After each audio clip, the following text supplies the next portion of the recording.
Es 1979. Sudáfrica, una nación atrapada en una paradoja, próspera, pero profundamente fracturada. Su economía todavía late con fuerza, pero bajo la superficie, las grietas son imposibles de ignorar. Tensiones sociales en ebullición, un sistema de apartheid que sofoca a millones, y el aislamiento internacional debido a duros embargos comerciales que asfixian su influencia global. Sin embargo, el desafío más apremiante no viene de la economía ni de las sanciones. Sudáfrica está envuelta en un conflicto que definirá su papel en la región, una guerra de insurgencia de alto riesgo, un enfrentamiento que no solo amenaza sus fronteras, sino que también resuena en cada rincón del sur de África.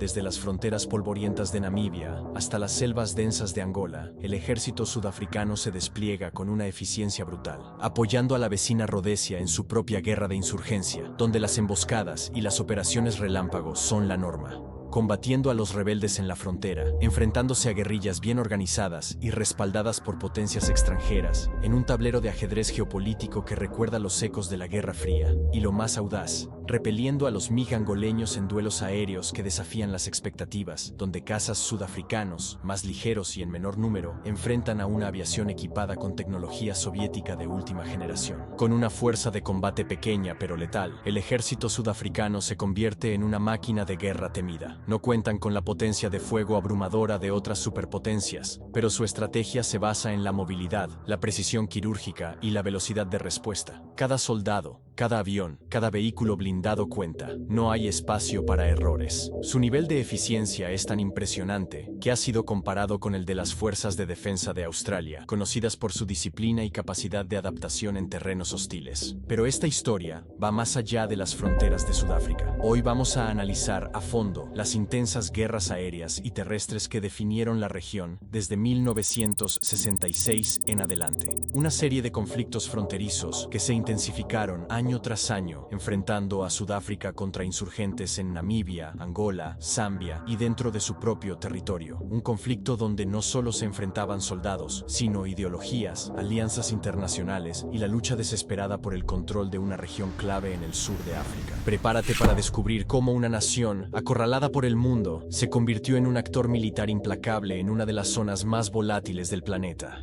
1966. Namibia luchando por su independencia. Para ofrecer un contexto histórico, la primera fase de los combates se inició en 1966. En ese año, el territorio de África del Sudoeste, hoy conocido como Namibia, clamaba por su independencia de Sudáfrica. La esperanza de libertad se chocó con la dura realidad del dominio sudafricano. Cuando los esfuerzos para lograr la independencia fracasaron, la tensión se transformó en violencia. Las Fuerzas de la Defensa de Sudáfrica, SADF, se vieron envueltas en intensos enfrentamientos contra la Organización del Pueblo de África del Sudoeste, SWAPO. La situación se agravó cuando el ala militar de SWAPO, el Ejército Popular de Liberación de Namibia, PLAN, empezó a lanzar ataques armados contra las tropas sudafricanas. Cada choque y cada ataque marcaron el comienzo de un conflicto que cambiaría el destino de la región, demostrando que la lucha por la libertad a menudo viene acompañada de sacrificio y enfrentamientos directos. Al igual que su vecino Rodesia, Sudáfrica era un estado de apartheid, limitando los derechos de los africanos negros de diversas maneras. Este problema había llamado la atención del mundo occidental durante algún tiempo. Rodesia, inmersa en su propia guerra, estaba bajo restricciones comerciales internacionales y embargos por mantener políticas de apartheid.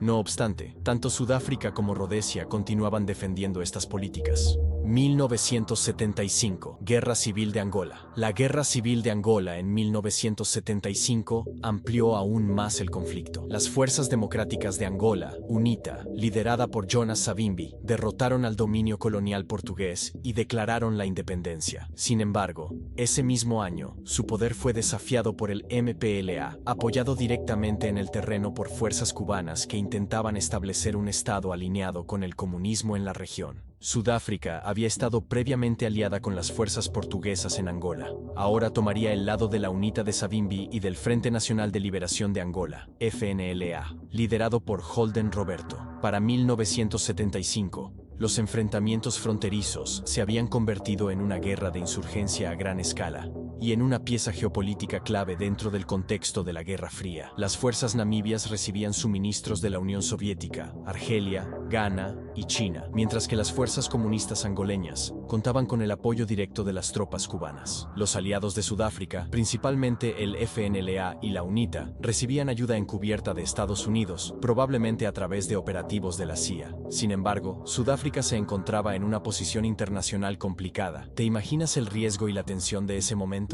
Déjanos tu opinión en los comentarios. Y no olvides suscribirte al canal de Tecnología Aérea para mantenerte al día con contenido fascinante. En respuesta a las políticas de apartheid vigentes en el país, las Naciones Unidas impusieron un embargo de armas a Sudáfrica. Las armas y otros suministros esenciales para la guerra tendrían que llegar a través de vías alternativas, principalmente mediante sus pocos aliados regionales o capturando equipo enemigo. Por el momento, Sudáfrica, al igual que Rodesia, entendería lo problemáticas y restrictivas que eran estas sanciones para su capacidad de hacer la guerra. Más adelante en el conflicto, esta desigualdad militar se acentuaría entre Sudáfrica y otras potencias regionales. La Unión Soviética envió a Angola aeronaves modernas, incluidos MiG-23, MiG-27 y Su-22. Estos nuevos MiG superaban ampliamente a la envejecida flota de aviones de Sudáfrica. Las fuerzas respaldadas por los soviéticos en Angola utilizarían estas nuevas aeronaves para realizar misiones de reconocimiento sobre Namibia. Al mismo tiempo,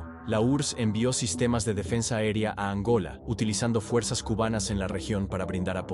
Se decía que la región contaba con las defensas aéreas más extensas fuera del Pacto de Varsovia. Para comprender las guerras aéreas de Sudáfrica, debemos retroceder hasta finales de la década de 1970. Hasta ese momento, operaban con aviones de la Commonwealth más antiguos, así como con el Mirage 3. Sin embargo, en 1978, todo cambió. La llegada del nuevo Mirage F-1CZ marcó un punto de inflexión. Se consideraba, posiblemente, el mejor caza polivalente que un ejército pequeño podía adquirir en ese momento sin exceder su presupuesto. El 3 de noviembre de 1978, el Escuadrón 3 fue desplegado en la base aérea de Ondangwa, equipado con sus nuevos Mirage F-1CZ. Estos F-1 eran aviones formidables y no tendrían que esperar mucho para ponerlos a prueba, ya que la próxima década traería consigo los combates más intensos de la región. Con la nueva generación de cazas en sus manos, Sudáfrica se preparaba para enfrentar una oleada de desafíos en los cielos, y los Mirage F-1CZ serían una de sus principales herramientas en esa lucha. Sin saberlo, los pilotos sudafricanos estaban a punto de protagonizar algunas de las batallas aéreas más épicas de la historia de la aviación militar.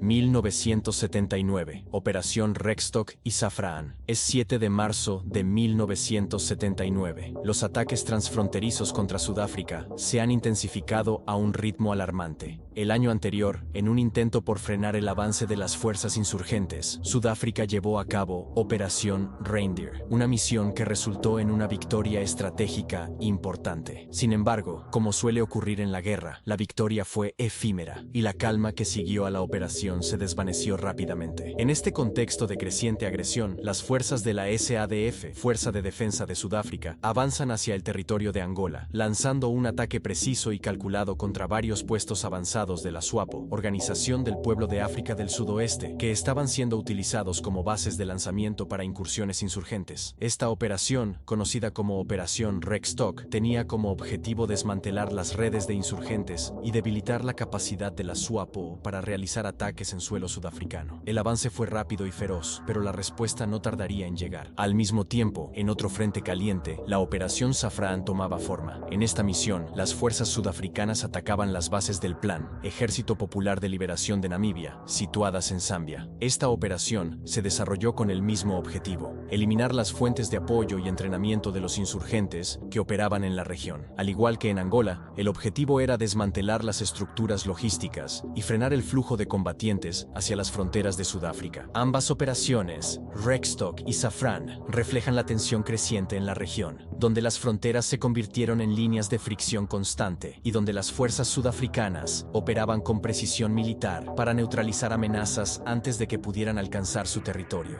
La Fuerza Aérea de Sudáfrica desempeña un papel fundamental en estas operaciones. Apoyando desde el aire, participan aviones Canberra y Mirage. Un grupo de ataque compuesto por Mirage 3 y Canberra se dirige hacia Zambia para atacar bastiones insurgentes, allanando el camino para las tropas terrestres antes de dirigirse a Genhombe, Angola, para atacar una base de la SWAPO. Al día siguiente, se les asignan misiones más ambiciosas, con ataques dirigidos a objetivos en Wambango, Muongo, Vilafranca, Oshono y Kapindi. Hasta el momento, los ataques han sido efectivos y las fuerzas terrestres han logrado avances exitosos. 14 de marzo de 1979. Nuevas misiones. El 14 de marzo de 1979 marca un nuevo capítulo en las operaciones sudafricanas en Angola, con dos misiones clave que demuestran la precisión y determinación de la Fuerza Aérea de Sudáfrica. Cada misión tiene como objetivo desestabilizar las fuerzas insurgentes y reducir su capacidad operativa en territorio enemigo. Primera misión. Un escuadrón de aviones sudafricanos es desplegado con destino a un campamento del Congreso Nacional Africano, ANC, en Nova Katenge, ubicado al suroeste de Lobito, Angola. Este campamento, utilizado como punto de entrenamiento y abastecimiento para los combatientes del ANC, representa una amenaza constante para las fuerzas sudafricanas.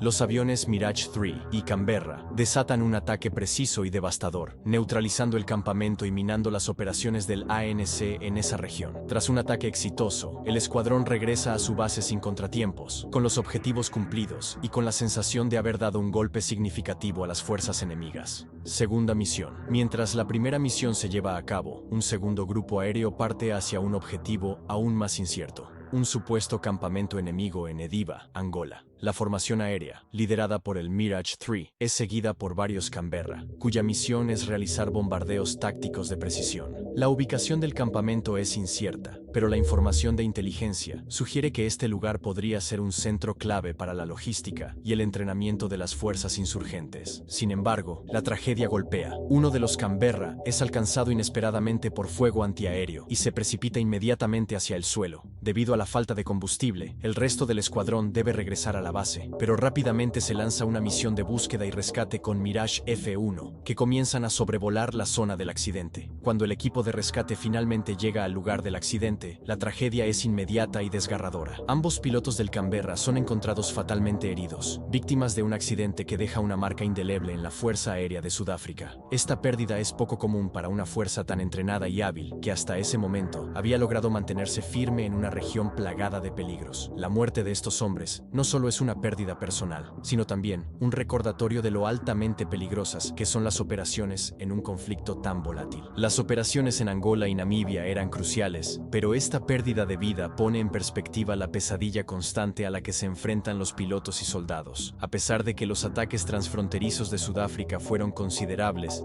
y estratégicamente relevantes para la época, no se comparan con lo que está por venir.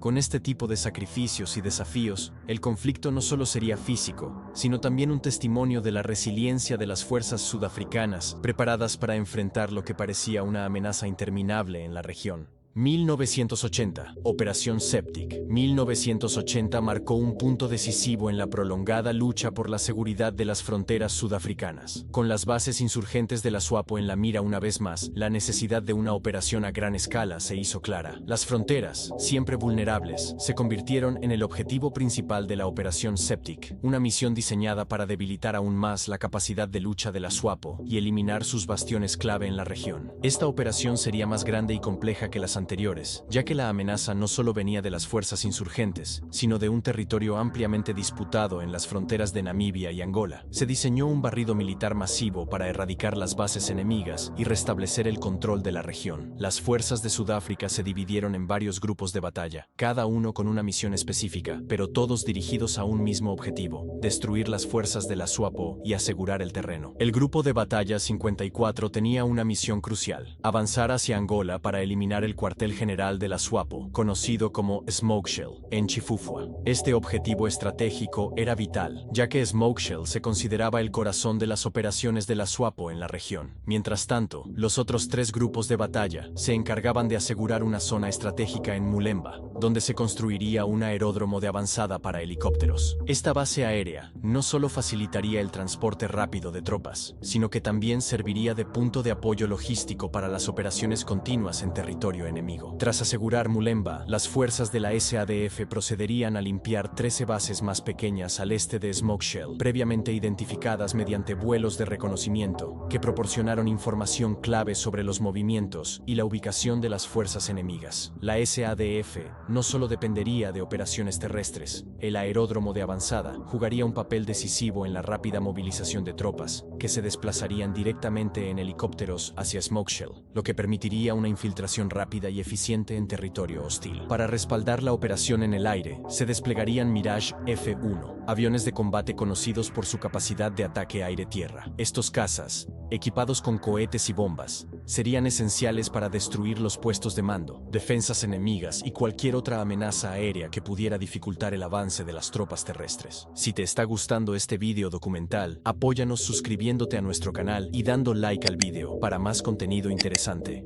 1981, Operación Protea. El 23 de agosto de 1981 marca el inicio de una nueva fase en la Operación Protea, una de las ofensivas más audaces de la SADF. Después de semanas de intensos combates y con las fuerzas insurgentes de la SWAPO manteniendo una presencia constante y desafiante, el alto mando sudafricano decide dar un paso más y llevar a cabo un ataque decisivo para desmantelar las bases logísticas de la organización en Shangongo y Ongiva, dos puntos clave que la SWAPO utilizaba para abastecer y coordinar sus operaciones. La SADF sabe que para asegurar el éxito de la operación se requiere una estrategia implacable. El primer paso es debilitar y destruir las infraestructuras logísticas de la SWAPO, ya que estos centros de suministro y comando son el corazón de la resistencia. Para lograrlo, la Fuerza Aérea Sudafricana tiene un papel crucial. Serán los encargados de realizar los bombardeos aéreos iniciales, la llave maestra para abrir el camino a las fuerzas terrestres. Los Mirage F-1, Buccaneers y Canberra de la Fuerza Aérea Sudafricana se preparan para destruir las bases de Shangongo y Ongiva, buscando golpear primero y con fuerza, derrumbando las defensas enemigas y debilitando el sistema de comando de la SWAPO. La precisión de los ataques aéreos es vital para evitar que los insurgentes escapen y continúen su lucha en otra parte del territorio. Inicio de la operación a la medianoche del 23 de agosto de 1981. El grupo de batalla 10 de la SADF cruzó la frontera hacia Angola, entrando a través de Ruacana. Su misión era clara: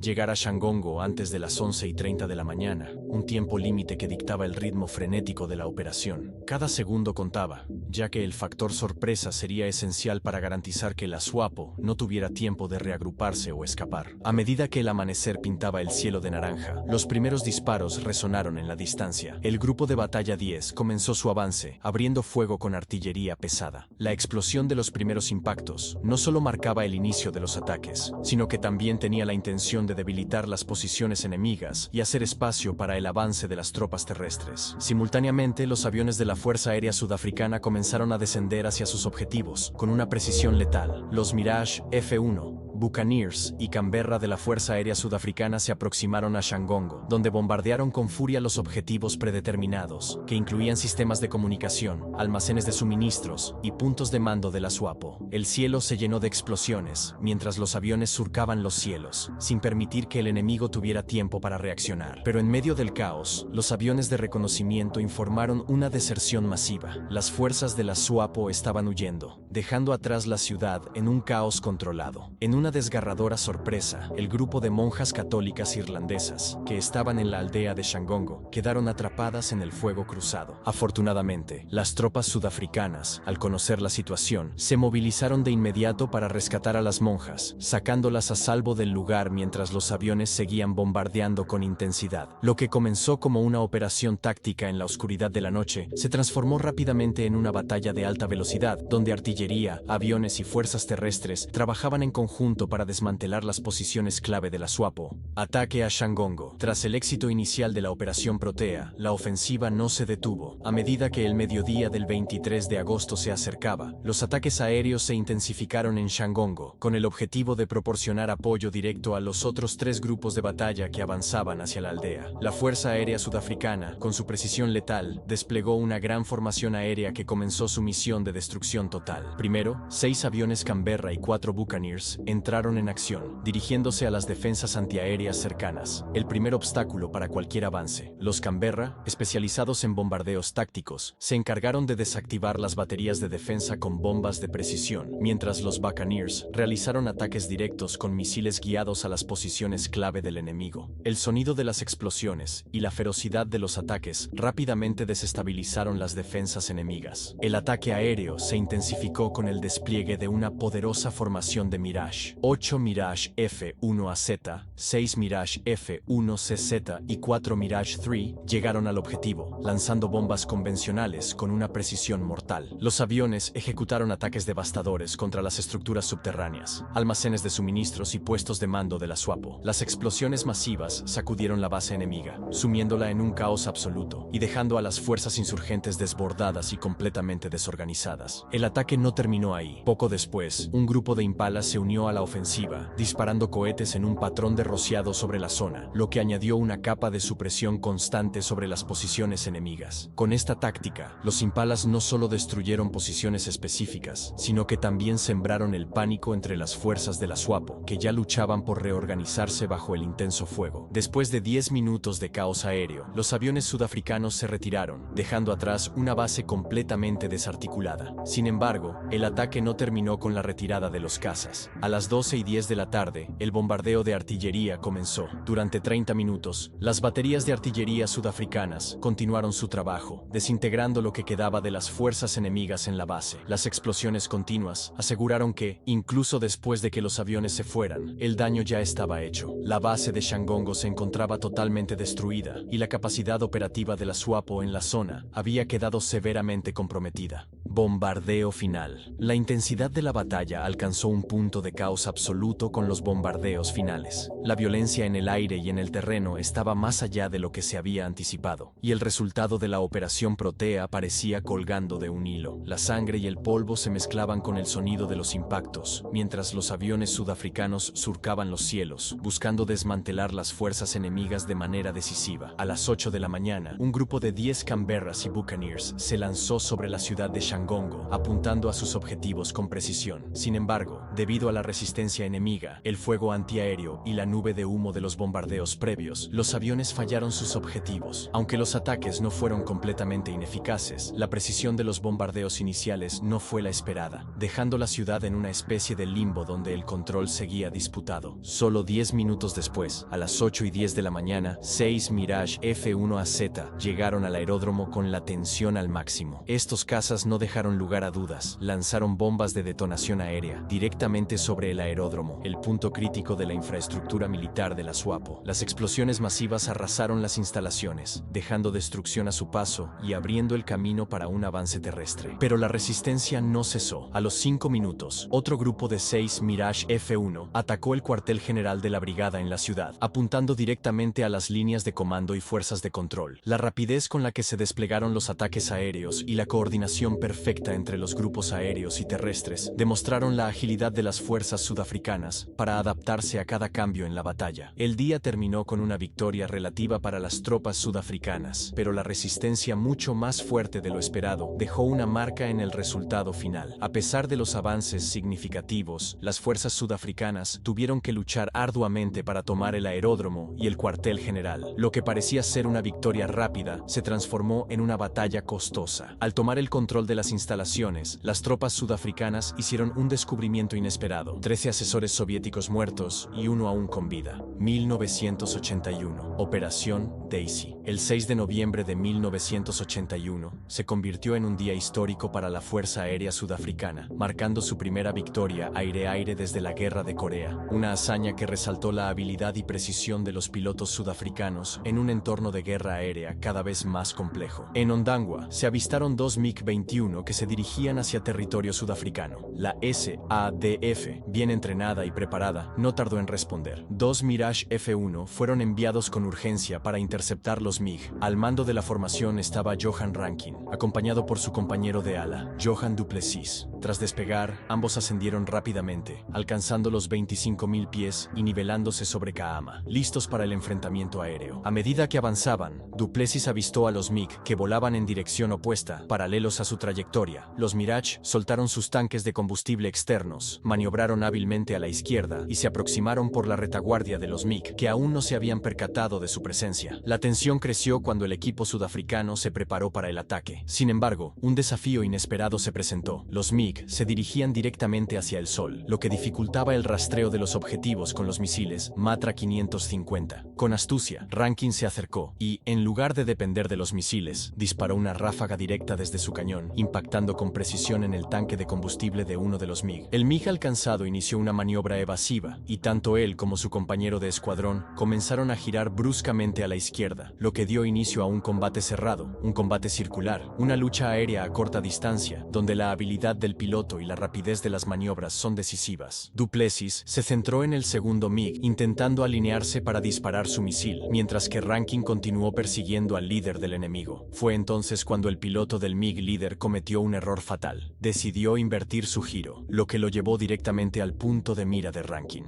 No desperdiciando la oportunidad, Rankin disparó a corta distancia, logrando que el MiG se desintegrara en el aire. El piloto del MiG apenas logró eyectarse antes de la explosión, una suerte que no alcanzó su aeronave. El espectáculo de la explosión dejó a Rankin maniobrando rápidamente para evitar los escombros del MiG destrozado, mientras su compañero Du Plessis seguía atacando al segundo MiG. Sin embargo, Du Plessis se encontró con otro obstáculo. Su misil Matra no se activó debido a las restricciones por la fuerza G, lo que le impidió acertar el blanco. A pesar de este contratiempo, ambos pilotos rompieron el contacto con los MiG restantes y regresaron a la base. Al regresar a la base, Rankin fue recibido como un héroe por su precisión mortal y valentía, pero la victoria fue breve. Las fuerzas enemigas continuaron con su expansión, lo que significaba que la lucha en los cielos del sur de África no había terminado. No obstante, este enfrentamiento mostró al mundo la destreza de la SADF en un contexto de guerra aérea de alta intensidad, demostrando la capacidad de respuesta de la Fuerza Aérea Sudafricana en el siglo XX. 1982. Nuevos enfrentamientos aéreos. El 13 de mayo de 1982, la Fuerza Aérea Sudafricana alcanzó otra victoria aérea, aunque con un matiz peculiar. En un incidente que se registró como un éxito técnico, un Mirage F-1 sudafricano avistó un helicóptero Mi-8 angoleño detenido en tierra, aparentemente inmóvil, en lo que parecía ser una operación de transporte. Este helicóptero, que transportaba a oficiales de alto rango angoleños, se encontraba vulnerable, sin capacidad de evasión. El piloto sudafricano, aprovechando la oportunidad, lanzó un ataque directo con su cañón, destruyendo el helicóptero en el acto. Aunque el objetivo estaba en tierra, este ataque fue oficialmente registrado como una baja aire-aire, subrayando la eficacia del piloto sudafricano para ejecutar acciones rápidas y decisivas en situaciones inesperadas. Sin embargo, algunos podrían argumentar que, si bien fue una victoria técnica, no fue el tipo de enfrentamiento aéreo esperado en un conflicto tan dinámico y exigente. 5 de octubre de 1982, el mayor combate aéreo hasta la fecha. La mañana del 5 de octubre de 1982 marcó el inicio de lo que se convertiría en el mayor combate aéreo hasta ese momento en el conflicto. El objetivo parecía sencillo, una misión de reconocimiento para identificar posibles campamentos de la SWAPO en la frontera. 2 Canberras fueron enviados para llevar a cabo la tarea, con 2 equipos de pilotos altamente capacitados al mando. En el primer Canberra viajaban el comandante Bertus Burger y el mayor Franz Conradi, 2 veteranos con experiencia en misiones de alto riesgo. En el segundo avión, el mayor Des Barker y el mayor Gert Swanepoel completarían la misión de observación y recopilación de inteligencia. Para proteger a los Canberras y asegurar la supervivencia de la misión, 2 Mirage F-1 fueron asignados como escoltas de combate. Al mando de los Mirage iba Johan Rankin, un piloto conocido por su destreza, acompañado por el capitán Cobus Toerien, un oficial de gran habilidad en maniobras tácticas. Este día, el avión de Rankin llevaba un nuevo camuflaje en tonos gris azulados, diseñado para reducir la visibilidad en combate y hacerlo menos detectado por los enemigos. Este camuflaje, más elegante y discreto que el de su compañero, estaba hecho a medida para las condiciones del terreno y los desafíos del combate aéreo. Sin embargo, la misión se vio retrasada por problemas mecánicos en los Mirage, lo que hizo que los cazas despegaran más tarde que los Canberras, retrasando la sincronización de la operación. Este pequeño contratiempo se convirtió en una de las muchas incertidumbres que acompañarían a los pilotos durante el día, ya que, mientras los Canberras comenzaban su tarea de exploración, las fuerzas enemigas se preparaban para un enfrentamiento inesperado. Lo que parecía ser una operación rutinaria de reconocimiento iba a transformarse en una de las batallas aéreas más intensas y cruciales de la guerra.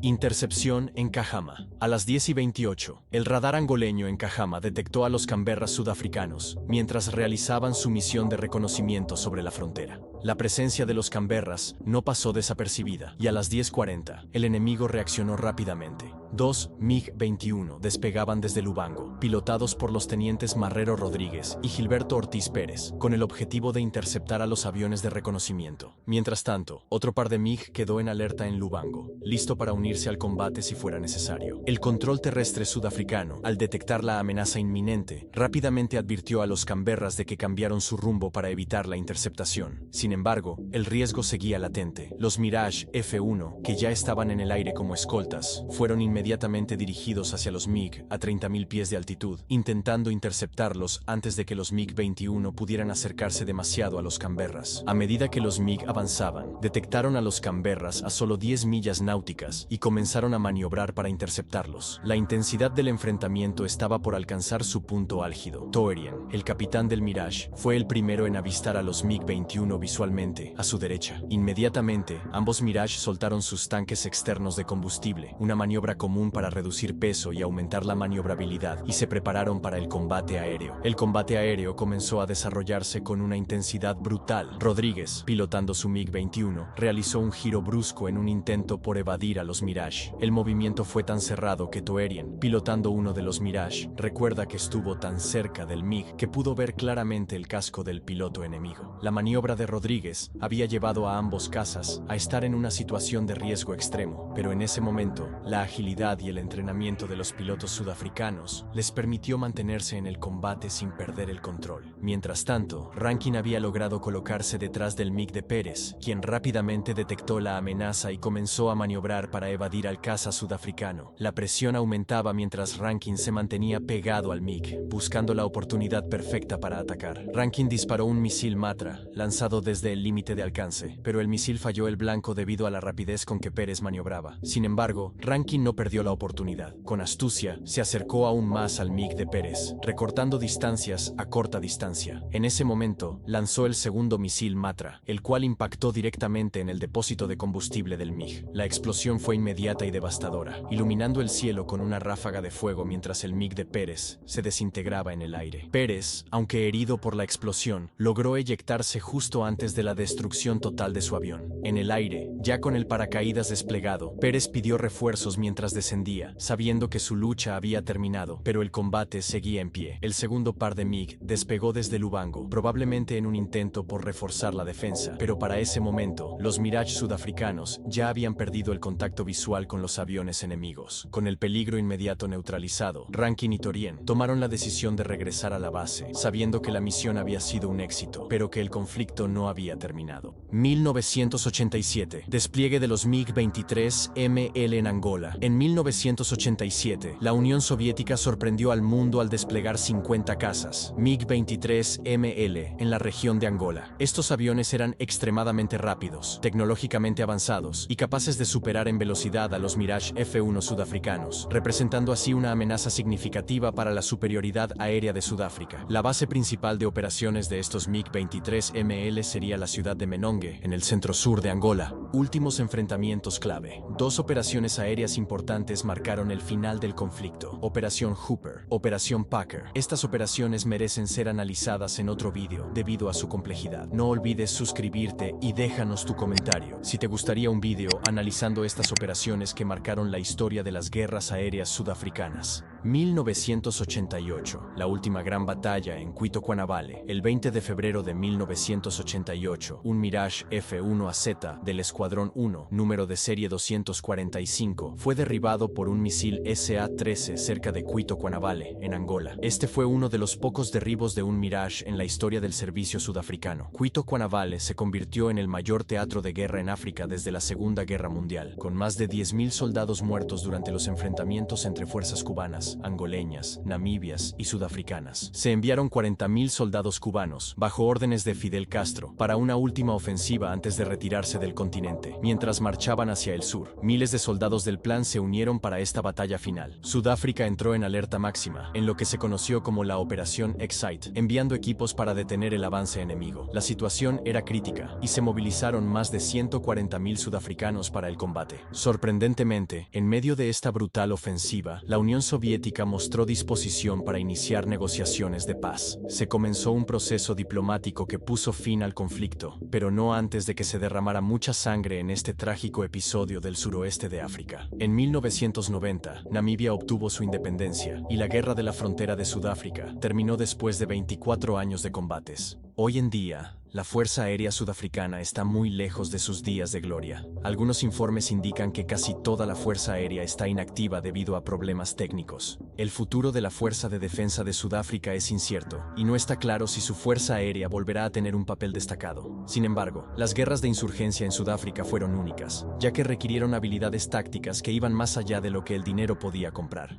Esperamos que hayas disfrutado este video documental sobre las olvidadas guerras aéreas de Sudáfrica. Si te ha gustado, apóyanos suscribiéndote a nuestro canal y dando like al video.